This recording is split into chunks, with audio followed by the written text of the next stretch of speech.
गंदी नाली के कीड़े, तेरी हिम्मत कैसे हुई मेरी बगल वाली सीट पे बैठने की? तेरे जैसे गंदी नाली के कीड़े को कॉलेज में एडमिशन किसने दिया? नाली से उठा के लाया था तुझे। अच्छा होता तुझे वहीं छोड़ देता। देखो वो जा रहा है गंदी नाली का कीड़ा। पूरा कॉलेज गंदा कर दिया। जिसे बच्चे गंदी नाली का कीड़ा और गरीब समझ रहे थे, वो निकला कॉलेज के चेयरमैन का बेटा। सिटी हाई एकेडमी, शहर का सबसे बड़ा अमीरों वाला कॉलेज। यहां आने वाले सब बच्चे महंगे जूते, लग्जरी बैग, महंगे परफ्यूम में रहते थे। उसी कॉलेज में स्कॉलरशिप पर दाखिला पाता है आर्यन। पुराने जूते, पुराना बैग, साधारण शर्ट। वो बस और पैदल से चलता था, किसी कार से नहीं।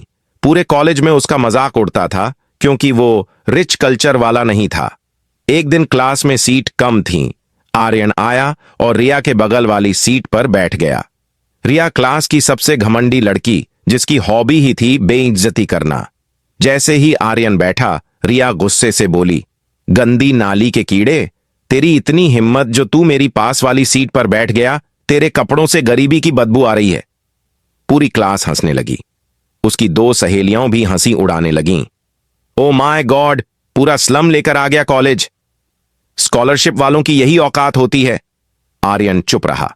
पीछे बैठा उसका दोस्त विवेक बोला, भाई टेंशन मत ले, तू पढ़ता रह, एक दिन टाइम बदलेगा।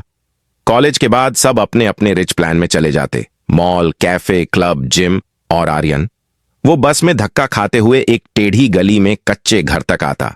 घर के अंदर रमेश बराबर शराबी, गुस्सैल कुसुम बराबर डरी हुई। मजबूर जैसे ही आर्यन अंदर आता, रमेश चिल्लाता, रोज कॉलेज, रोज बस, पैसा कहां है? हम पाल रहे हैं तुझे या तू हमको? आर्यन बोला, बाबा रात को रेस्तरां जा रहा हूं, वहां से पैसा मिल जाएगा। रमेश ने हाथ उठाकर दो थप्पड़ दे मारे।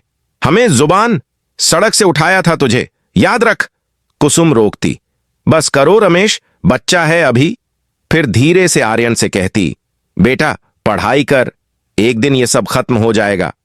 अगले दिन कॉलेज की कैंटीन में आर्यन प्लेटें उठाता, ऑर्डर लेता, टेबल साफ करता।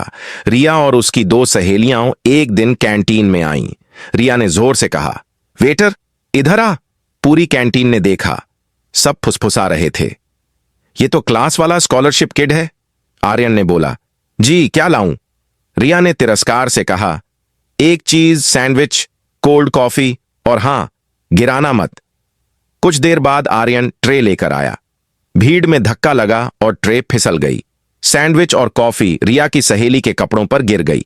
सहेली चीखी, अरे तुम अंधे हो क्या? ये 4,000 की ड्रेस है मेरी।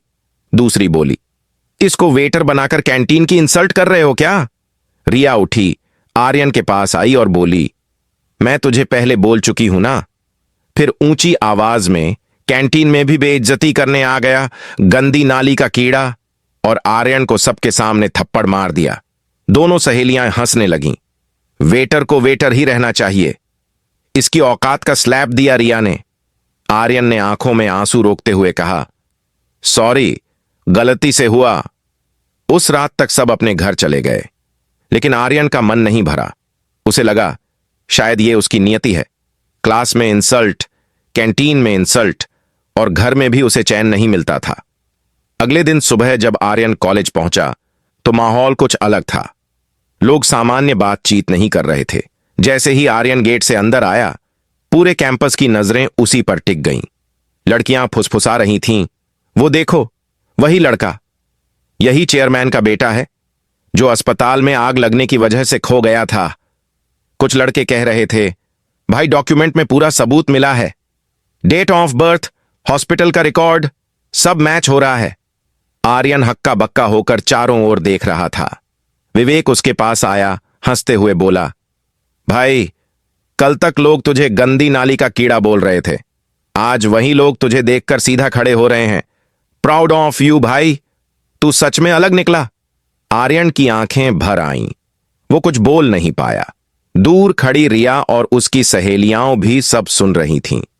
रिया के चेहरे से घमंड गायब था, उसकी जगह डर और शर्म थी। रिया धीरे धीरे आर्यन के पास आई। वो सिर झुकाकर बोली, आर्यन, कल मैंने क्लास में और कैंटीन में जो कुछ भी बोला, गंदी नाली का कीड़ा, तेरे कपड़ों से गरीबी की बदबू, वेटर, ये सब बहुत गलत था, मुझे माफ कर दो। आर्यन ने सीधे उसकी आंखों में देखा और बोला, गलती इंसान से होती है, लेकिन माफी सिर्फ उसी को मिलती है जो इंसानियत से मांगे। रिया रोते हुए बोली, मुझे नहीं पता था। तुम कौन हो? आर्यन ने शांत स्वर में कहा, तुम्हारी गलती यही थी रिया, तुमने मुझे कौन से नहीं, मेरे कपड़ों से परखा। यह बोलकर आर्यन वहां से आगे बढ़ गया। उसी समय कॉलेज के प्रांगण से चेयरमैन निकले। उनकी आंखों में आंसू थे, दिल भरा हुआ। उन्होंने जोर से पुकारा, आर्यन बेटा। आर्यन रुक गया। चेयरमैन सीधे उसके पास आए और उसे गले लगा लिया। भीड़ तालियों से गूंज उठी। कई लोग शर्म से नीचे देख रहे थे। फिर चेयरमैन ने सबको बुलाकर कहा, आज से आर्यन सिटी हाई एकेडमी का वैध वारिस है और मेरा बेटा है। हर तरफ तालियां, शोर और गर्व भरा वातावरण था। जिसे लोग गंदी नाली का कीड़ा कह रहे थे, आज वही लड़का उसी भीड़ में सिर उठाकर खड़ा था।